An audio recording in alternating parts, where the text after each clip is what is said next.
On to the next one. Sweet. All right. So as always, questions are welcomed or anything pressing in your business that you need answers to, or maybe some advice on. More than happy to share. You can unmute yourself or you can put it in the chat. And or we can have an open discussion, either or. And then yeah, we can make sure you guys get your questions answered. I see Chris, you got a question? Raise your hand. Yeah, just wondering if you have any experience with hiring VAs or cold callers. Um, Yes, and actually, that is something that I was just talking about yesterday. So you can find, VAs on Upwork. I've heard people recommend Fiverr. Online Jobs PH is another one as well too. Um, and then I think that's it. If I was to rank them in order, I'll probably say Upwork. I talked to a Um, company yesterday where they have like a standard structure where like they'll offer you like three cold callers and you get like free like 15,000 records pulled every mm, month, and I think it's like $1,000 a month holy shit! for that. Oh wow! I But mean, that's a pretty smoking deal right there. yeah, it doesn't sound too bad. But Yeah, yeah, I didn't know if you. It seems like there's quite a bit of number of ways you could go about. yeah, and matter of fact, just as far as like team structure, let me go ahead and I can show you guys something, and then this can help you guys with kind of like strategizing everything. Yeah, I just want to like keep it super simple. Like if I could just like if I could just get like two cold callers and have them burn through lists, so I'm just working on some warm leads. I mean, I can handle acquisitions and dispositions myself for now. Yeah, That would be ideal. sweet. I can share something that I'm currently going through right now. And it'll look different for everyone, but the main thing that I want you guys to kind of get is kind of the framework, because I am a big believer that once you get to a certain point in your business, you do definitely need some help, especially once you're juggling life obligations and other things that you have to tend to. It's really, and I can just speak from experience, it's really difficult staying consistent when you're juggling a lot, right? So the way that Oh yeah. I've like set up or experimented in my personal business is I wanted to position myself where I can have singular focus, but then also maximum impact, right? So Mm. part of that was in the last couple of weeks, I do have a VA, but then I also brought on a good friend of mine that's pretty much acting as my acquisition person, and I pay him a percentage of each deal that he gets by talking to the sellers and things of that nature, right? Because my whole goal is just to focus on what I'm really really good at, right? I can do lead gen, I can do acquisitions, I can do transaction coordinator, or like the paperwork and keeping up with the deals and stuff like that. But I suck at all other those three areas, but I'm really good at finding buyers and selling deals to buyers. So I only, and this is again from personal experience, if this doesn't apply to you, you don't really have to take it to account. But my goal is to position myself where I can perfect and continue thriving in what I'm good at, and then train what I'm not so good at, or develop other people to be more proficient in other areas where I'm not as proficient. Does that make sense? So very Yeah, similar that makes a lot focus of where it's sense. just kind of like if you want to have this interchangeable with three cold calling VAs, they secure the lead, do the qualifying, make sure that they're in a really good area, pull the list, whatever lead generation you want, whatever task you want to delegate to lead generation, however it looks like, whether you hire lead mining and then they send you over the leads, this could all be interchangeable, right? And then the next thing you want to do is figure out like, okay, how can I put someone in position to just solely acquire or try to close the leads that get generated, right? And then kind of the thought process behind this, I don't know if I've ever shared this with anyone publicly or if I've said this before in conversation with any one of you guys, but you also want to think of like a restaurant as well too, right? So think of a restaurant, whatever restaurant you enjoy going to. You see all of the people eating their food, waiting for their food to get served and things of that nature.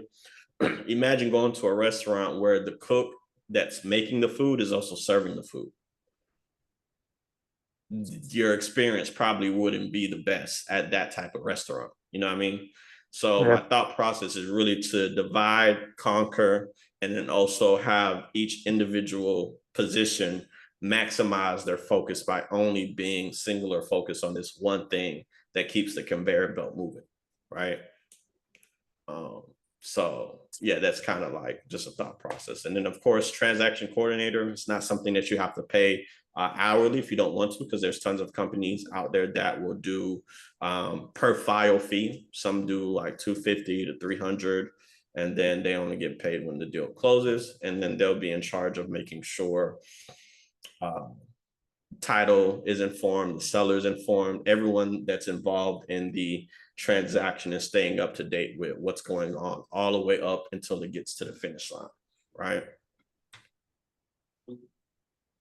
So then that, yeah, that's kind of like a kind of hopefully that helps in the direction that you're going in as well too with hiring the VAs and team and stuff. Yeah. Transaction coordinating is a pain in the rear. Oh my gosh, listen, especially once you start doing multiple files, you have to like remember to touch in with the seller, touch in with the buyer, like, hey, we got a closer coming up. Make sure you're available. It's like, hey, the hey, I just got word that we need uh your death certificates from your great grandfather from the that's like some crazy stuff that I want to see on exactly. the last deal. Yeah, and then I think, and also if you also put it into perspective, like, and I could just speak from personal experience because yesterday was one of those days where it's like I have other obligations and I have to be out and about and I'm not readily available to be at my desk. And then all of a sudden, everybody and their mama needs something from, I Yeah. need to, you know what I mean? Like, I'm like, damn, I'm not in front of my computer right now, but I can't give you the answer. Um, but yeah, so that's also the thought process of like when life gets busy in other areas, if everything is just so dependent on you, then you'll have those roadblocks of like, damn, now you feel overwhelmed and burnt out really quickly. So my whole goal for Yeah, the it's like that kind of defeats the purpose of why I got into business. exactly. So my whole goal for the next quarter is literally to transfer everything that's in my brain to both of my team members and being like, now perfect all of this. And of course, we're still going to train with them and stuff like that. But yeah, I just really want to focus on the area of business where I'm more proficient and excel in the most. And then that kind of helps, you know, the conveyor belt keep moving and things of that nature.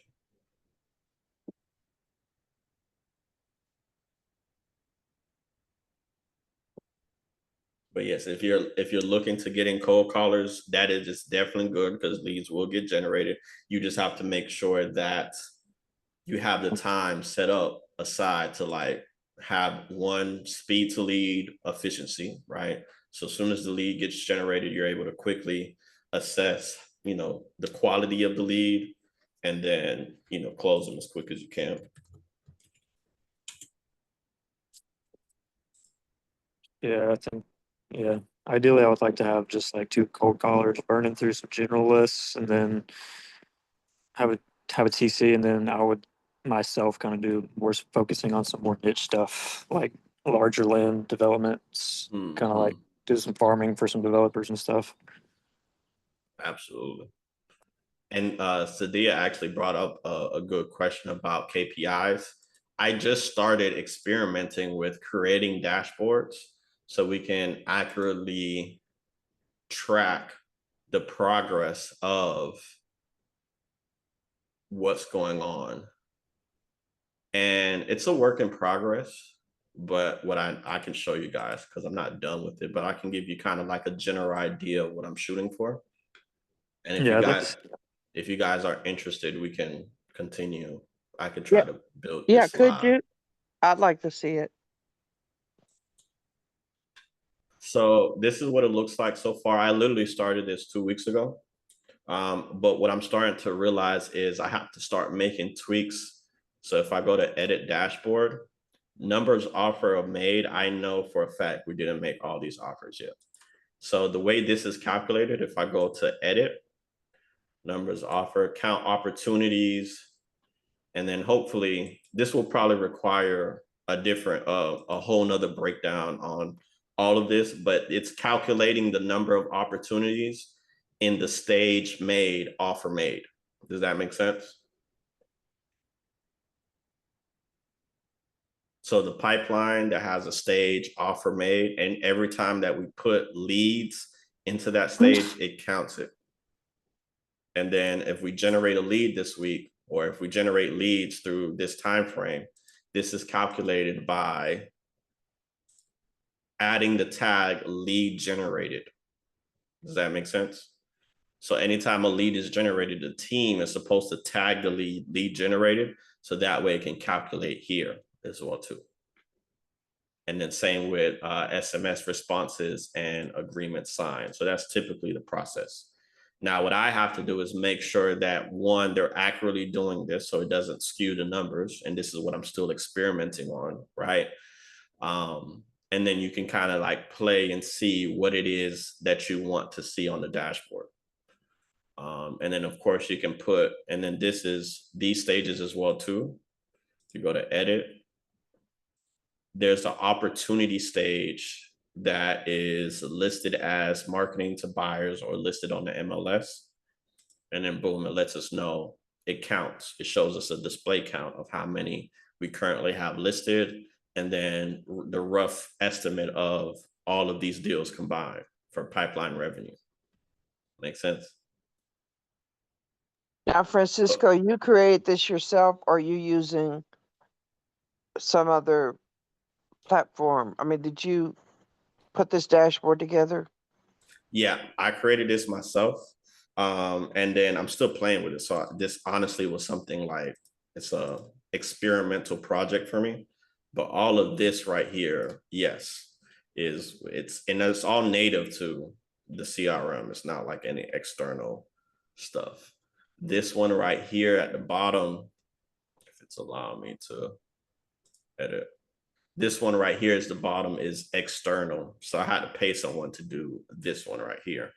But this one gives me a breakdown of my SMS campaigns, and it shows me how many people responded, how many leads were generated, how many people are in follow-up, how many offer rejected, how many not interested. We like to also keep track of, the amount of wrong people that are in a given list.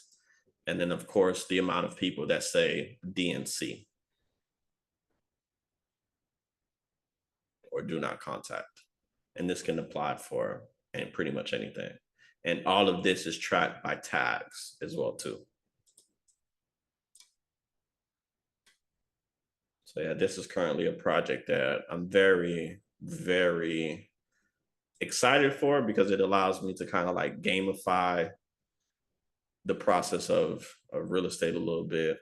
And it also goes along with goal setting as well too. So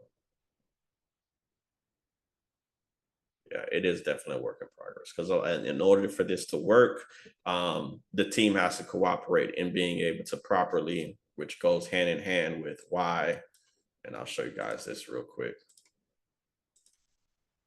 One of the biggest things to make all of this work is one of my whimsical land acquisition playbook. And I was literally building this yesterday, is explaining a description of each pipeline stage that we have and why we need to put leads there. Does that make sense? So this way the team knows and has a standard to follow of like, okay, great. When a lead meets this criteria, we put them here, and this is why, right? So this is going to help drastically improve the accuracy of what's here, because that's the only way we can actually keep track of what's going on, if we're accurately putting stuff where they need to be, which goes back to training. So That looks pretty good. Yeah. Last night I stayed up until 2 a.m. trying to figure all that out. So thank you for that. Wow. What CRM are you using? It's Flow Fusion. It's called Flow Fusion. It's like a white label of GHL. Okay. Mhm. But you can do it with pretty much any platform. You just have to know how to. And honestly, I didn't even know it could do it until a couple weeks ago. Somebody had hired me to do some work for them, and they needed help like setting up some form of automation. And then when I looked at their dashboard, I'm like, I didn't even know you could do this. And then I just kind of like took a mental note and a picture of it, and then I just figured out like, oh, okay, this is how he ended up doing it. So yeah, that's how it all came about.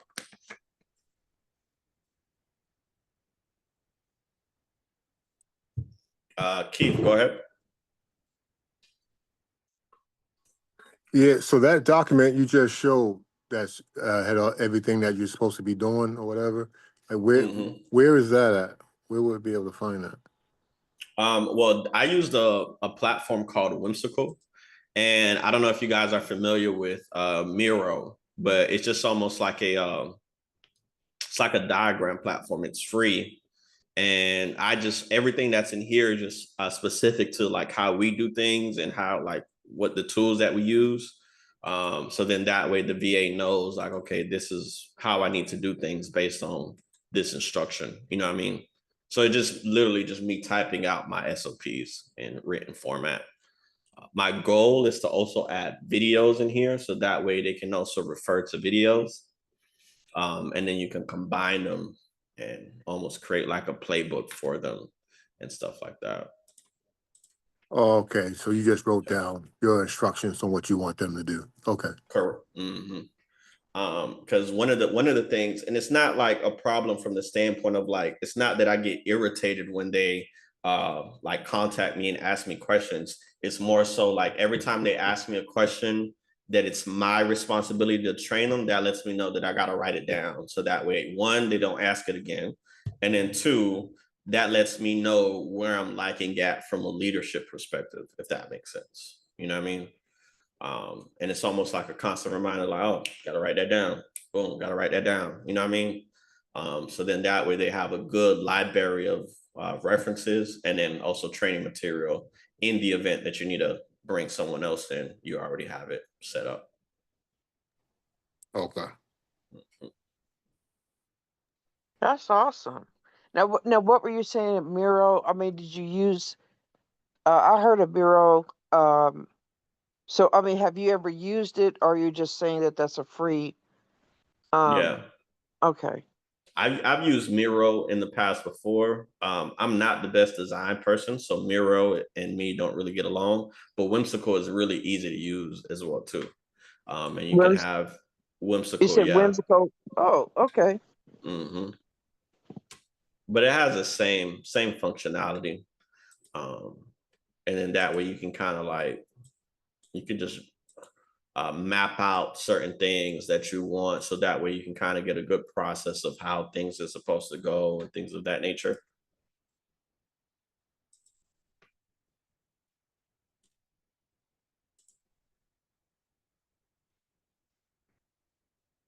So, for Chris, go instance, ahead. I also says is Whimsical free also? Yep, Whimsical is Okay. free. Okay. Chris, go ahead. What is that that disposition platform that you brought up on here a few times, where it shows you where the highest bidding cash buyers or guys that bought deals in recent areas? Investor base. Yeah. Okay. Investor base. Would Investor you? base is. Oh, go ahead. I was gonna see if you would run a property on there that I have under contract. Shit. Let me sign up for a free trial and see if it gives it to me. I did have investor base. Now, I will say it is good to see.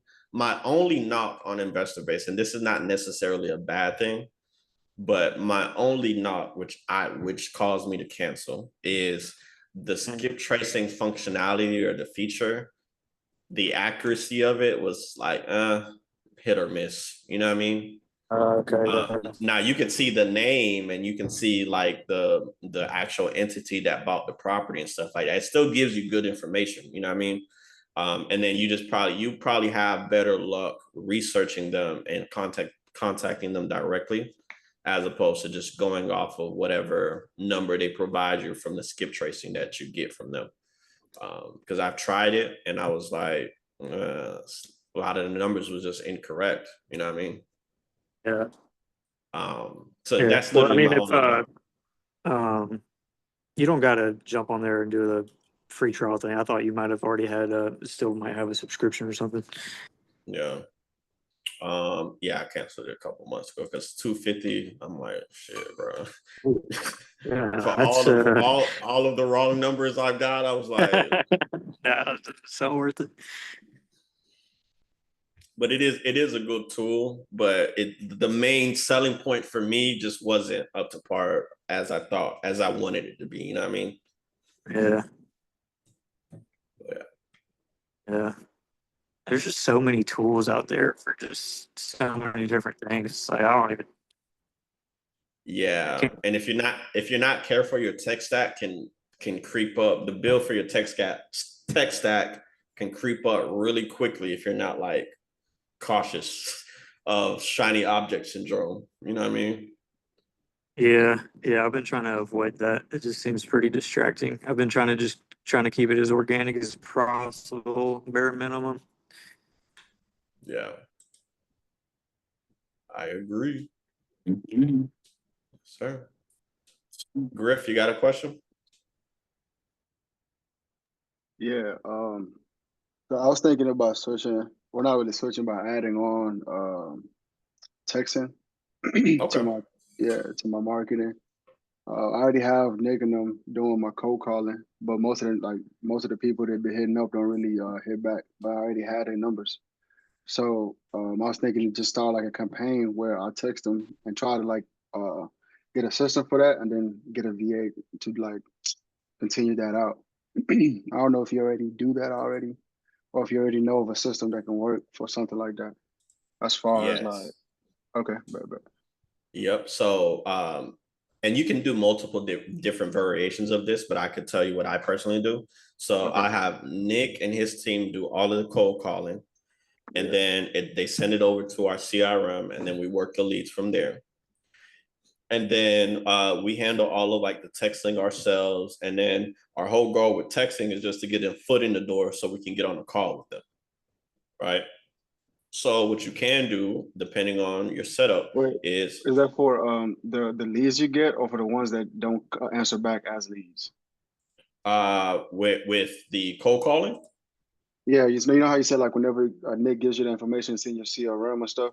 You talking Mm-hmm. about like set like a big campaign to the rest of the information, or you just like talking about hitting up the people once they raise their hand and say, yeah, I want to sell, and then you like text them first and then call them. Oh no. So yeah, Nick calls them first. So the initial cold call outreach is done by Nick always. Okay, Specifically for cold calling. And then he sends us over the leads after his team cold calls for us. And then we get on the phone after we read the notes or whatever the case may be. gotcha. And then we try to, and actually the lady that, were you here last week when I was talking to the lady on the phone? Yeah. Okay, so Yeah. yeah, that lady came from lead mine cold call. Okay. And then I think I told you guys the backstory of it, but yeah, they sent us this lead like 2 months ago. We made our offer. We got on a contract, but then we ended up canceling it once we found out that she had wetlands on it. We followed up with her again, and then we got her to agree to a lower price. But then that's when you guys seen the second half of that conversation where she was kind of like being a little hard headed on moving forward. You know what I mean? Yeah. So yeah, but yeah, So that lead came from cold calling from Nick team. got you. So the process you were just explaining is for the rest of the people that don't raise their hand. You set a different campaign for them, right? Yeah, so you can Okay, follow up with them via text. Another big thing that I'm going to be very, very strenuous on my team this year is making sure that we're consistently following up and it's not sporadic. You know what I mean? Like, I think in the past, they probably followed up, or even myself probably followed up. One time I'll do it, one season I'll probably do it, once or two times, or once or twice a month, or once every other month. But now I want to make like a consistent routine of following up with every lead that has expressed some form of interest. So then that way we can continue nurturing those leads. And if we need to, work them a little bit longer, that's fine, but we just need to continue staying top of mind. You know what I mean? Okay. Yep. Yeah, go ahead. No, go ahead. Oh yeah, I was gonna ask, so like for the initial text like that you would send out, let's say like you do a list of 510 people say yeah they want to sell, so you're already reaching out to them, and then you do the follow up. But the other 490, let's say you want to send out like a text SMS campaign to them. What's the initial text you send out? Do you ask them if they want to just sell, or you put our price out to them, or how do you usually handle that part? So basically the way I do it is if they express some form of interest and they're realistic, meaning like, okay, it's okay if they want retail, right? Because that's normal, that's understandable. But if they want above retail or way above retail, then that will fall off under, in my opinion, unrealistic, because we can't even help you put it on the market for sale, even if we wanted to help you. You know what I mean? So then, and then a lot of this comes down to, and I'll show this again real quick, or I'll show my actual pipeline real quick, give you the thought process of, and you should be able to do this regardless of what CRM you have. This doesn't pertain specifically to mine. This could be universal. So I want you guys to take that in first and foremost, right? Yeah. So for example, we have a pipeline called vacant land sellers for wholesaling, right? And then each stage is very intentional on where we want to place leads. So of course you got the hot leads, needs attention. If they express some form of interest and, let's just say we're not able to get a hold of them or whatever the case may be, we want to put them in not able to reach yet, right? And then you want to pretty much create a system or almost like a conveyor belt like system on the progression of the customer journey in real estate, right? So if they're in warm leads, we definitely need to make sure that we don't lose track of anyone that's here, right? Because these are people that we're very close in conversations with, but we're just not there where we need them to be at right then and there. But they have confirmed their interest in selling. They seem very serious. We just haven't been able to agree on price and stuff like that. So whatever your process is of organization or tracking, you definitely want to think of everything as like a linear progression all the way up until they get to the closing table, right? Yeah, sure. And then just making sure like, okay, now okay, when this person's interested, all right, boom, let me put them in the hot lead. When this person is kind of on the fence, but they still want to have a further conversation, boom, put them here. And then that way it just becomes clockwork on, what you want to do. And then I also have a lead placement pipeline where it's like, okay, if they express interest and they may be a lead, they go here, right? If we're not able to make contact with them, if we got to look out for a response because they've expressed wanting to sell, and then we say like, hey, what's the next steps? And they haven't responded to us, we want to put them right here. Same thing with not motivated right now and not motivated at all. You know what I mean? Yeah. And then of course you could see the unrealistic people right here. But yeah, you just want to find a system of like how to categorize people, whatever that may look like to you, and then just perfect the process from there. Yeah, I got them. I got the people like the segmented out basically based on like cities in the world, like cold to hot and stuff like that. So if somebody cold, I'll send them to a cold area. Somebody hot, I'll send them to a city in Africa or something. But like, but the process I was really asking though, that was good to share that. I appreciate that. But I was saying, so like, it looks like that's the leads that I already had say yes from the initial marketing you already did, correct? Like from LMP, from Nick and them. Mm-hmm. Yeah. Mm-hmm. But you know how like not everybody that they like whatever list they pull out for you, not everybody that they call actually answers and expresses interest, right?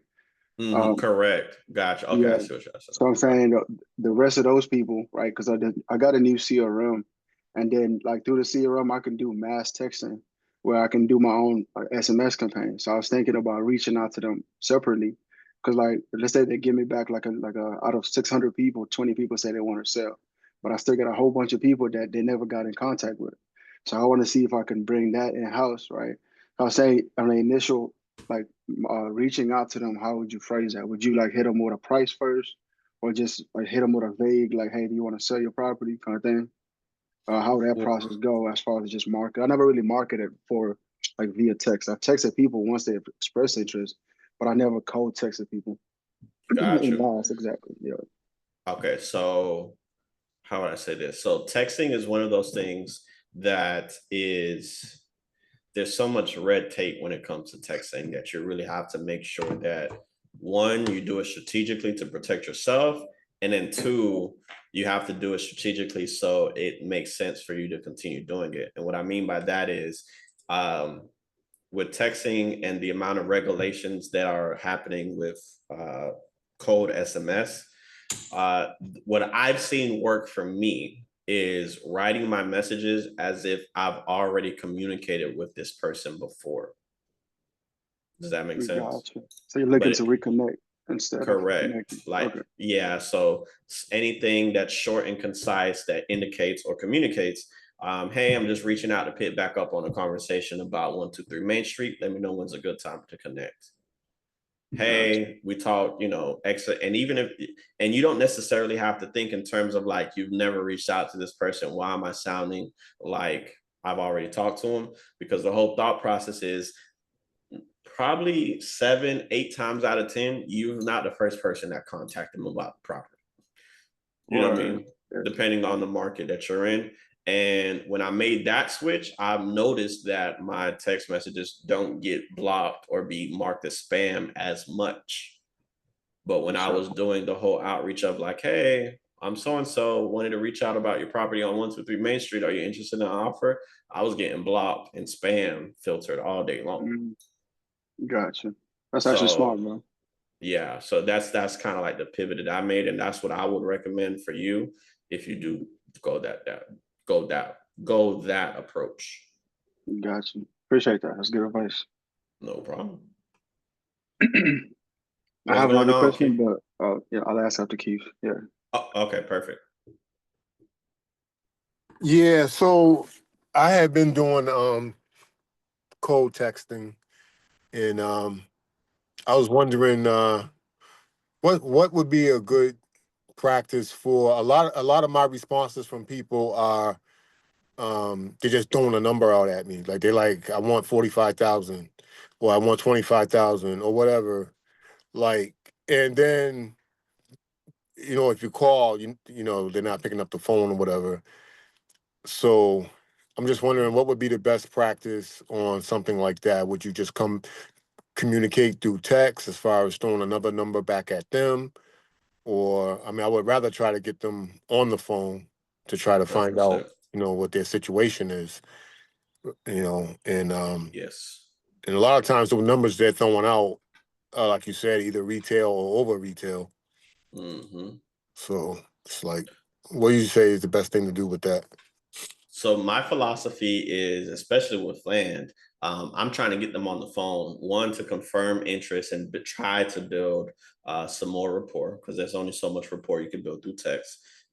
And then two, also try my best to confirm that I'm actually dealing with the person I'm supposed to be dealing with, because it's very common in the land space for people to act like fraudulent sellers. So I would treat texting as a foot in the door to build rapport, and then the next thing that I would to do to improve the conversations with these people that I'm having is figuring out a framework that allows you to have a conversation that gets them to divulge information that you can use to discern whether you want to continue having a conversation with this person. And what I mean by that is cold prospecting, which is the line of work that we do, right? We are in the business of, for the most part, reaching out to people that don't know us and we don't know them, right? So there's like a little bit of a trust factor that has to be built in order for them to say, yes, I want to do business with you, or yes, I'll sign a contract, whatever that may look like, right? So when you're doing cold prospecting, one of the things, and this is something that I'm also still training myself on as well too, is figuring out how to have dialogue about grass and dirt that allows you to place price at the last point of the conversation. Does that make sense? So, like, for example, some of the most common things, especially with sellers that get hit up a lot, is like, hey, just tell me your offer, right? Yep. And then now, and again, there's variations of how to handle this rebuttal. But if someone was to tell me like, hey, what's your offer? Right. I say like, hey, Mr. So it sounds like, you definitely want to offer it. Have you gotten offers before that you weren't happy with? Because I don't want to be put in a bucket of other people that gave you unhappy offers. What were some of the other offers that you've said no to? So that way I don't waste your time and I don't waste my time. I want to make sure I align your expectations with my best ability to perform. What does a good offer look like to you? Yeah. If I wish I was, but unfortunately I wasn't born with the ability to read minds, Mr. and Mrs. Seller. I mean, if you're very serious in selling, which it sounds like you do, I mean, I would love to see what number will make you happy. And if it's able to work for me, I mean, I'm more than happy to help you out. But I definitely will need some more information before I present an offer on the table, because the way we like to do business is we like to make sure that we're making informed decisions. So if you're serious about getting an offer, I'm more than happy to provide that for you. But if you can answer a couple questions for me, that way I can give you an accurate offer, and then we can see what next steps we need to do from there.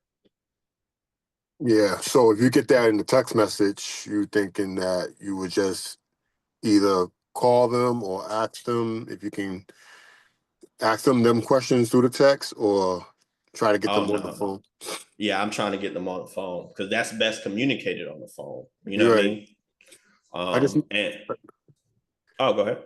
I was just going to say, I just know most of the time it's like when I think maybe one of the things is because I'm using Flow Fusion with TextGrid, so I'm texting them from one number, but then when I call, it's a different number. So I don't know if that's the reason why. Like, they're communicating with me by text, but if I try to call, there's no answer. Oh yeah. So I mean, one of the things that I say, because I do that actively as well too. I mean, I use TextGrid and stuff like that. Is I will text them and be like, "Hey, this phone is dying, or this phone is low on battery. Let me call you from my other phone, and then we can connect over the phone and go from there." You know what I mean? Yeah. And for the most part, I haven't had any pushback on that as well. And then if they ever ask, because I did have a seller ask, like, "Hey, what's the best number to reach you at?" I just give them both numbers. Hey, if you want a quick response, text me at this number. And if it's something important, call me at this number. Okay. Yeah. But yeah, for the most part, yeah, try to get them on the phone as soon as you can. And I also encourage you, Keith, if you want, or if you ever have time to, when we do these calls, I am a big fan of people bringing their leads in. I'll call them, and you guys can see how that pans out. You know what I mean? Yeah, So that that way would. you can kind of Yeah, get that would be good. practice. That would be great. Yeah, thank you. No problem. Yeah. And that goes for anybody as well too. But go ahead, Griff. Yeah. I just wanted to add to what you were telling Keith too. Definitely try to get on the phone for sure. But there's also some sellers I've tried to talk to and they just refuse to get on the phone. So what I've done in that situation, like when they give me like a number and stuff, I would just reverse engineer what I'm trying to do, or I think somebody could do with the property, like the exit strategy. Like let's say it's like a flip to a house or something. I would just look at what the houses are selling for in the area, and then work that math backwards already, and then look on the GIS for whatever is on there about their property, And like, most of the time I find that like issues like RPA or just like a bit steep or stuff like that. And whatever I find on there, I just use that as like MO to go back to them with. I'm like, hey, like I understand you asking this price, but I need to get confirmation on these things first, right? So I can give you the most accurate offer. And most times they do respond. We'll go back and forth, like maybe like 2, 3 texts, and I'm like, can we just talk on the phone? Because that would be quicker to get like all this information out the way. Then they get on the phone with me because at that point, like they already see I'm serious. I'm already looking up stuff like that. Right. So it has helped get people on the phone, just showing them like, yeah, I'm already looking into this, and I do need to figure this out if you actually want to offer, you know. But yeah, Yeah. So honestly, great yeah, input. Great input, Griff. for sure. But I was also going to ask, you were saying your specialty is getting buyers and stuff. Mhm. Builders and stuff, especially. I do need help with that. I'm working with realtors most of the time, but which is great because they have multiple buyers that they work with, but they do take time to get back. I have talked to like a few builders and stuff. They're usually like quicker with their numbers and stuff, but like they really picky from what I'm saying. Yeah. So I don't So know like with how you be working now. Yeah, so with that, it's also constant follow up, constant, Yeah. multiple touches. Realtors, like you mentioned, is also a very good, what do you call it, avenue to kind of pursue as well too. And what I've started experimenting with, because as you guys know by now, I'm a forever, I'm always experimenting on stuff. You know what I mean? Because what's probably worked well in the past needs improvement or probably won't work in the near future. So I'm always kind of like making sure the evolution of things is constantly progressive. But what I mean by that is finding unconventional ways to get connected with people that you can do business with. So, for example, title companies, right? Title companies asking them, like, hey, you don't need to divulge any sensitive information, but if I got a couple deals that would be a good fit for investors or buyers that you work with on a consistent basis, if you can make that introduction and I can see if that's a good fit for them, I'm pretty sure they'll use you for title. Would you be open to introducing me to anyone that may fit the criteria for this specific need? Word, word. Never thought about that. Title companies, lenders, Mm, freaking what do you call it?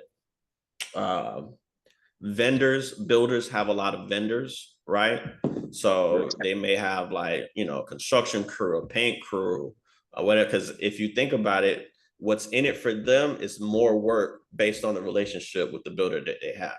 You know what I mean? So anyone gotcha. else that may be tied to um, working with the builder or may have some dealings with builders, that's a good avenue to go down. And you're just simply asking for an introduction. You know what I mean? Word, yeah, And then that kind of lowers a little bit of the resistance with the outreach because if someone that you already have an existing relationship says, hey, I want to introduce you to somebody that has X, Y, and Z going on, would you be open to meeting with them? Then it's, yeah, what I mean, that's one foot in the door. You already have someone advocating for you, you know what I mean, before you even meet them. word, um, so that's yeah. that's another avenue that I've been exploring, and so far it's been working pretty well. So yeah. Yeah, I'll try that. Because I mean, like, reason I haven't done that, well, not really that, but because I've been working with realtors, and with realtors, I don't want to go through them and get their bias because they're gonna think I'm trying to steal their people. All But right. them other people you mentioning for sure, I'm sure they'll be down to share because they do get Mhm. more bread. Appreciate that. I'll Mhm. look Yes, into sir. No worries. it. Anybody else got any other questions? I had a question about dealing with realtors. Are you just putting property under contract and then having a realtor represent you for it, or are you like how's the whole relationship between us and realtors work? Yeah, so I'm dealing with this one realtor now where he brought me a buyer for a deal that I had posted on the MLS. And luckily he already knew he was familiar with wholesaling and assignments and things of that nature. So it really wasn't difficult to work with him. But the way I compensated him, if you're asking like how you compensate realtors, I just paid him out of my assignment fee. And this deal, he brought a buyer for 26, he was asking 3%. Ended up being like $600-700 or whatever, and then it just gets paid to him out of my assignment fee. So that's one capacity you could work with realtors to bring you buyers. Okay. And then and then also educating them as well too. Like, let's just say if he wasn't savvy or wasn't familiar with assignments and things of that nature, some of the verbiage that you want to use, or you can either direct them to, a real estate attorney that's familiar with this verbiage so they can educate them, is just letting them know that the transaction that they're going to be taking place in would be referred to as an assignment of equitable interest, Okay. which is the legal term of just basically saying I'm assigning a contract to another person, right? Yeah. And then if they have any questions, I would recommend them reaching out to this real estate. I can drop this recommendation for you guys if you guys are doing deals anywhere in Florida. Let me actually get their email. Megan, I do not know how to pronounce her last name, so bear with me. Megan Hamiskiewicz.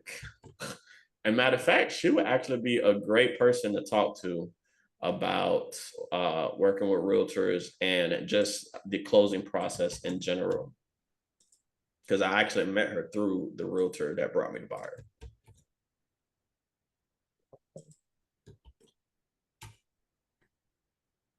So if you have deals in anywhere in Florida and you are in control of choosing title, I would definitely use her because she is a wealth of knowledge.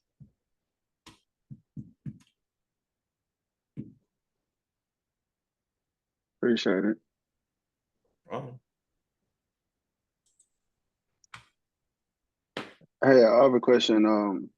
I had this deal that was supposed to close, but they the title company were coming back and saying there was like multiple people on the title, not just the person I was under contract with. And then whenever I called the person back, they ended up disclosing to me that they had the property I guess his wife inherited the property, but she had died like 10 years ago. And then the people also on title already also died like 15, 20 plus years. So, and then he started telling me how he put an ad out on the newspaper like years ago. Nobody stepped forward and stuff like that. So he doesn't think anybody will. So he thinks we can still try to go forward with it. But from what I'm looking at, it's like a lot. It's like 20K. That's what it's worth because it doesn't really even perk. So I'm probably making like 10K out of it. Okay. On a flip. So I don't know, like that's probably not worth trying to like get the title to clear for that, like clear title on there, right? I should just probably cancel that. It just depends. What you described to me sounds like a probate situation. That's what I was thinking. That sounds expensive. Now there are some attorneys that will get paid at closing and will, take care of the whole thing and go through the whole probate process. But then some attorneys, they don't play that. They want their money up front. You know what I mean? Right. So I would always recommend trying to work with an attorney. And obviously it's like a relationship thing. Like one of the attorneys I use for probate, the first one, I think I did pay him out of pocket. You know what I mean? And then the second and the third one, he kind of like looked out and was like, all right, we already have an established relationship. And that first one took 1.5 years to do. So obviously we're not like the best of buddies, but we built a rapport over that year of working on this one particular deal. You know what I mean? And then once a person sees that, okay, they can get it to the finish line, then they'll be a little bit more open and be like, okay, yeah, I'll get paid at closing. You know what I mean? Gotcha. But like with this kind of spread though, you think it's gonna be worth it for like 1.5 years kind of process? Shit, if the seller's willing to pay for it out of their proceeds, you know what I mean? And I'll present it to the seller like one or two ways, like, hey, if we do have to go to probate, and every state is different with their probate laws. But if we do have to go to probate, we can cover the cost for you, but it needs to be at this price because we're not going to be able to buy your property and pay for your probate too. Like that's, you know what I mean? This is something that you need to get done. And then, or you could say, like, you don't have to pay for it up front, but when I give you the money to buy, this land or this house, the attorney's fees are going to be taking out what I'm giving you. So it Right. could be one or the other, you know. Yeah. I personally wouldn't recommend paying for it out of pocket, especially if you don't really know the seller like that, just because, you know, us technically you can pay for the probate out of pocket. And then once the whole process goes through, they're not obligated to sell if you don't have a contract with them. You know what I mean? So Yeah. they can walk, they can fall off the face of the earth, whatever happens, you know what I mean?